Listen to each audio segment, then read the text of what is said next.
Welcome to this week's episode of Cool Chiefs. And today I'm very excited to have Tina Brinkley Potts with me. Good morning, Tina. How are you? Good morning. How are you, Jack? I'm great. It's great to see your beautiful face. Oh, thank you. Same to you.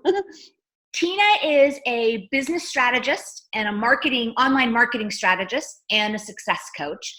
And I have to say, I have to vouch for Tina personally. She has been instrumental in honing and focusing me and helping me along the way. So thank you, Tina. And thank you for joining me today.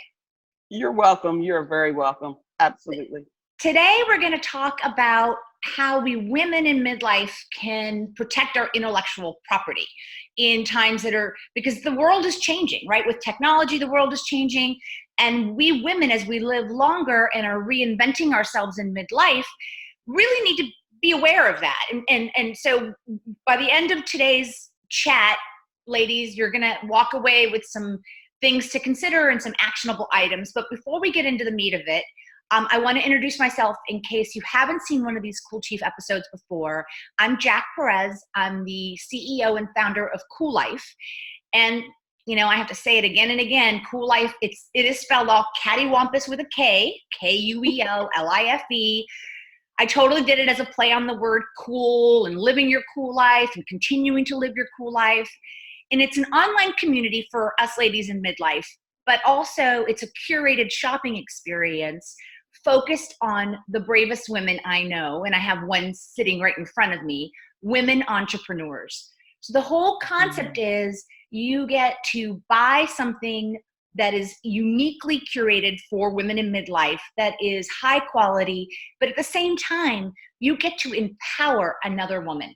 So it's a win-win. It's a feel good. You get a really beautiful, unique item, and you know that you have helped another woman further her mission in her chosen business. So that's enough said about Kuel. Tina, would you do me the honor and give my audience a little bit of background on yourself and, how you came to be who you are today? And briefly, of course, because we could be here all day for that one. Absolutely. Absolutely. So, again, as Jack said, I'm a business strategist, online marketing trainer, and a success coach. But that wasn't how I started. I worked a traditional job just like everybody else. And my mother got sick. My mother was the person that took care of my kids while I worked. And because she got sick, I had to learn to package what I already knew in a different way so that I could begin to take care of my family from home. When she had the first stroke, she was there. And then my 16-year-old had a baby. So literally, I was taking care of a baby so my 16-year-old could go to school and take care of my mother at the same time. But yet I was used to going to a job, working as a controller, and those weren't the things I was doing anymore. So I had to learn to use the skills I already had and transfer them to something different. I did that, and now years later, I have over 1 million direct-to-camera video views like we're doing right now. And I have content that's watched in 70 countries. So it's been a journey, but it's been a fun journey. Oh, I'm just so excited. I mean, your story is not that atypical. I mean, life happens and we don't all just get the perfect path from, one point to another point. Even though that's the shortest distance, it very rarely happens that way.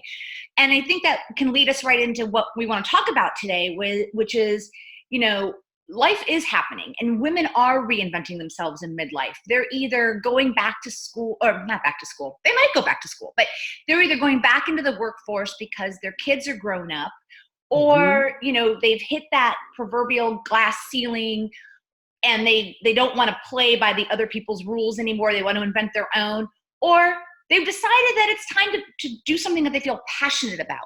And they have the financial means, their kids are grown, so they have a little bit of wiggle room. Now, technology is changing, the world is changing. What do the women in that situation need to be concerned about, Tina, with regard to, those changes, the fact that, protecting our intellectual property? Yeah, absolutely. So the first thing is that if you've been out of the workforce for even 5 years, when you go back to it, it has changed. It has changed drastically. Um, Most employers are leaning more to 1099 contractors versus hiring employees. And there's various reasons for that. Benefits, technology, it's just easier to hire you on a project basis or for, a specific duration than it is to hire you as an employee. And that trend is not going to go away. That trend's actually going to get bigger. So as you re-enter the workforce, just know that. But you still can earn a living from all of the education. If going to college and all those things, all of that education has now become your intellectual property. So it's just learning how to package yourself a little differently so that you can become more attractive to the companies who can hire you, pay you an excellent income for doing it, as well as being able to do what's going to fulfill you. So when you say that it's you're less likely now to hire someone as a W-2, you're more likely to hire them as a 1099, and those are tax form, right? Those are tax form codes of whether or not you're a full-time employee or a subcontractor. You said benefits. Is it because it's just less expensive to hire someone as a subcontractor than it is to hire them as a full-time equivalent or an FTE, I guess, if you're a corporate America person? Is that one of the reasons that things are changing, or? That's one of the biggest reasons, Jack. With health insurance, with retirement plans, with all of those things, typically companies are looking at it and saying, wow, in order for me to hire you, even if I'm paying you, let's say the salary I'm paying you is $1,000 a week, it can almost double by the time all of the benefits, the debt load to the company. Now, most companies don't want to say that out loud because it seems like they're trying to be cheap. Right. But in order to stay competitive in this competitive world, it's one of the things that they had to look at. So they might, instead of paying you the $1,000 per week, they may even pay you more. They may even say, I would rather pay you $1,500 per week, right, if I don't have to be concerned with all of the other things on the back end. Okay. So if that's the reality, that we're looking more at subcontracting and whatnot, what are the things that we need to be concerned with then? I mean, if full-time jobs are fewer, and I'm also thinking it's also based on the skills that are necessary too, that skills change so quickly today with so much technology and the technology platforms changing so rapidly that absolutely companies need a different skill set. You can't. Yes. So let's think about it, Jack. Let's think about this. Right now, when you think about college-educated women, what jobs are they typically getting when they're in the workforce? It's normally customer service related in some field, some way, shape, or form. It could be related to human resources. It could be related to retail. It could be related to all of these things, and those landscapes are changing. Customer service jobs are going away because of chatbots. Let's just be honest about it. Chatbots. I use chatbots all the time. I mean, that's my preferred. First of all, it's immediate, right? It's immediate. I don't have to wait on the phone through a queue and push a bunch of buttons. And I can multitask. I can do something else while it's happening. So, yeah. Absolutely. And, when you think about it, text message is our preferred means of communication today. And so chatbots is just an evolution of that. So while a lot of people might want to feel some kind of way, make it wrong, it really is just an evolution of where we are. And so when you think about it, it has now escalated to the point where there could have been 10 customer service workers, there's now one and a chat bot. The chat bot initiates and does most of the work. And then that one customer service representative does the things that the chat bot couldn't finish, right? Right. Yep. So that's just one example. Oh no, you disappeared. Oh, you came back. Sorry. I'm back. Okay. That's you disappeared on me. Yeah, it's like, no. So that's just one example. Human resources, what a lot of us don't know is even HR professionals, we can, a chat bot, we can feed it all of this information. And so it can break down information much more faster than a human brain once it's been fed that information. Right. So even a lot of those jobs will go away. They already are. Okay. So what I'm hearing is, unless you're, a profession like a doctor or a lawyer or, something where technology, while it still is implemented, right? I mean, all those professions use technology. They aren't, at least up till now, you can't replace a lawyer with a chat box, at least a chat bot, at least not today, right? So what do we do if we are, educated and have had a typical corporate job, and or we're trying to get back into the workforce, and but we're educated and we have a lot of knowledge. What are some of the steps that we can take?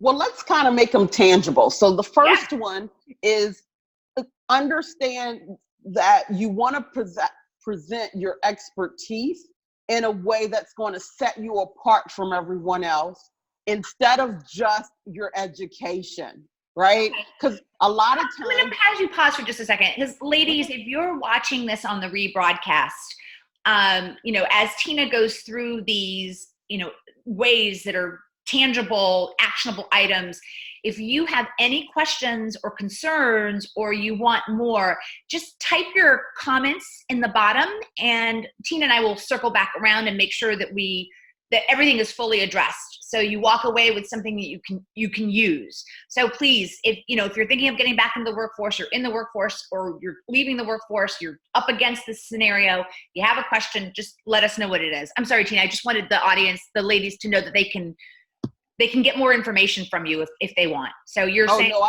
I think that's perfect. So the first thing is making sure that you're highlighting your expertise instead of your education. While your education is important, that's what we put on our resume, correct? The way that we apply the education is really what sets you apart from your competition.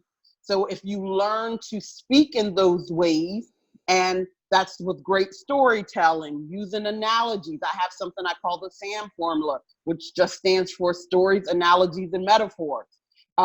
When you use them, it shows that you have a better command of what it is that you learned in your education. So that will help you tremendously and get you to be set apart.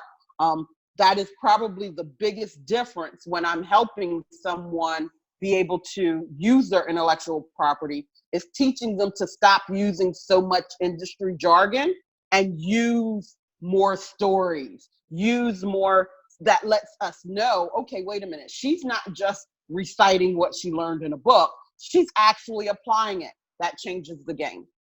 It's funny that you just said that, because a couple of weeks ago I had Barbara Warren on as a guest, and she's the founder of Warren and White Cashmere plus Perennial Project, which is another sort of redefining midlife. And we were talking about, some of the things that you can do to position yourself if you want to get back into the workforce. And she was saying the exact same thing. Don't give a laundry list of your, achievements.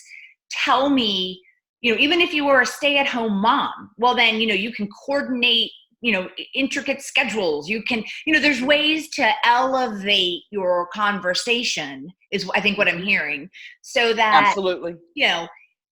So yeah, we're in good company, because I keep hearing the same thing over and over again. So yeah, it makes sense, actually. Absolutely. And so then that leads me to number 2, right? So if number 1 is not talking about not just using your education and actually telling the stories, then number 2 is making sure that you understand that your skills can be transferable to almost any industry. It's the way that you box them in that keeps you unemployed. So for instance, if you're used to being a customer service rep for an insurance company, so you've learned all of the insurance lingo, you've learned all of these things, you could still be a customer service rep for a doctor. You could be you could actually go work in a doctor's office. You could go do all of these different things because the skill of customer service is transferable between industries. The only thing you have to do is just learn the lingo for that industry. Does that make sense? Oh, absolutely. And I think that, you had me on your show a couple months ago, and I remember you asked me a question about like, either what I had done in the past that felt like a failure at the time, but now I realized, and I told you like every single job I had, right? Because I hopped around so much. But hopping around so much, being sort of that jack of all trades rather than just knowing that industry lingo of insurance company or whatever that is, I think does uniquely qualify you to cross-pollinate your ideas. And right. I mean, I hear that. I think that's what you're saying. It just. Absolutely. There's a great book by a person named Carol Dweck, and it's called Mindset. And in that book, she's talking about the difference between someone who's rigid and someone who can adapt. And rigidity kills dreams, and it's because we're thinking out everything so literal, we forget that it can be translated in different ways. So Jack, moving around to different jobs gave you different experiences that you are able to pull from now as you do what you do. Yeah, I think it's a wonderful. Okay, so I think the first one was, focus on your skill sets, not your necessarily education. So, and use story to tell your skills. And then the second one is think outside the box, meaning your skills are, you can be utilized in a different industry. And so do you have a third? I do have a third, and it really just, you set me up really good when you were talking about jumping from job to job. And that is understanding that everything about you, not just your professional life, you got to bring all of that to the table. One of the things we do is, sometimes we're trying to be uber professional, and notice I'm using air quotes. Well, sometimes you're hired because of your personality. Like, are you going to fit? Are you going to fit into their culture? And so if you're being uber stiff and their culture is a little bit more playful, they're going to think, wait a minute, you don't fit in here. And knowing that the things like you were just saying, if you've been a stay-at-home mom and you've been the quote unquote soccer mom and you've been juggling different kids' schedules and this, that, and the other, you're really good at multitasking. You're really good at all of these things. So don't leave anything out because you think it might not warrant what it is that you're trying to do.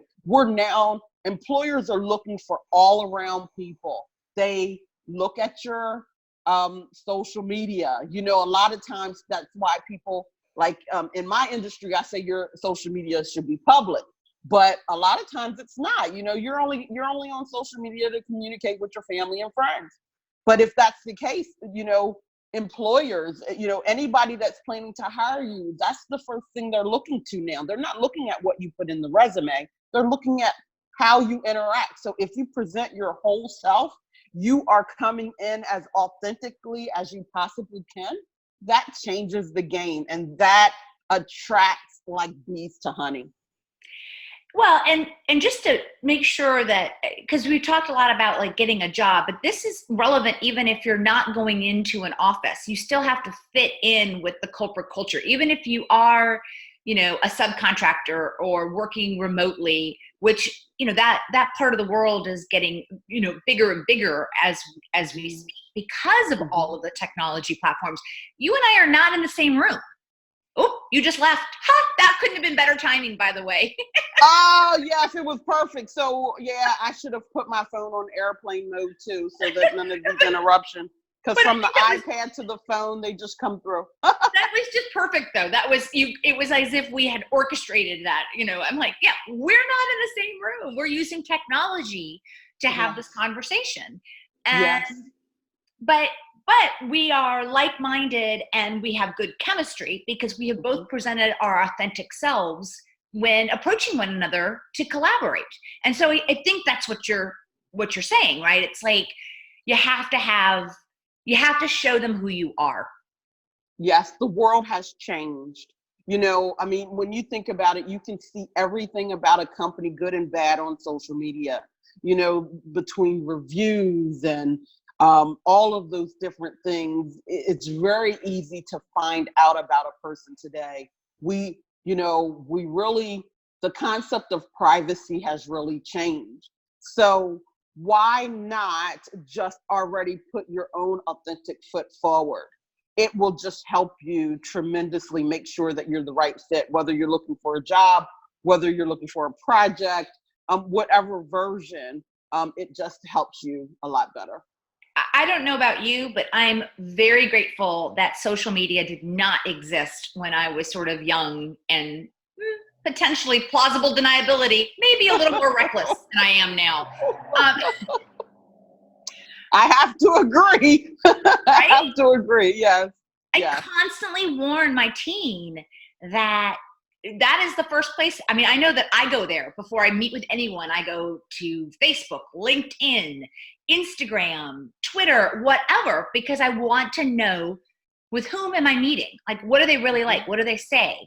And, And I think that that's a good thing, because there are going to be some people who are going to be attracted to you for that reason, but then there's going to be some people who are going to repel. And you know what? That's good, because you get to surround yourself with people who are like-minded. So if they repel from you, it's okay. Yeah. Well, you get to know faster, which is way better than, Hope Alley, which a lot of us hang out in at times, Well, Tina, if someone wants to work with you, which I can't imagine why they wouldn't, ladies, I'm telling you, this one, she's a powerhouse. You can go to her YouTube channel, and I'll put down her YouTube channel at the bottom. She's incredibly generous. She gives away so much information, There's no excuse. So go check out her YouTube channel, check out her Facebook page. I'll put the link to that as well as her link to her website if you want to reach out to Tina directly. If you need some help in your success coach or online strategy and marketing strategy and business strategy, I can't tell you enough about her. So, thank you so much for joining me. And you're welcome. Also, I was on her show a couple months ago, so I'll put the link to that. I don't know if it's on YouTube just yet, but and it was a very good show. So make sure to watch it. Very, very good. Jack was really good. I mean, at the end of the day, I'm really, really impressed with what Jack is doing. And I'm really impressed that she's decided that she is going to concentrate on women over 45, because when you think about it, that segment of the population is the most ignored on the internet. But, we actually hold the purse strings, so they should not be ignoring us. Right. And, when you think about it, fashion is made for somebody younger. Even when you're looking at what's going on the runway, even though all of us might buy it, it still isn't presented with someone who is like us. And it's time that we stop being ignored. So, Jack, I'm really grateful that you decided to take that on. Thank you. Yeah, I couldn't be happier about it. So I'm sure, like I said, ladies, if you have another topic, Tina is a wealth of information, and I bet I could convince her to come back for another one. And so please, if you have any other suggestions, you want to get more from Tina, write them again in the comment at the bottom, and I will corral her into another one, because I love seeing her beautiful face and I love talking to her. Oh, I love talking to you too. All right, well, have a great week, and we'll talk soon. Awesome. Bye, everybody. Bye-bye.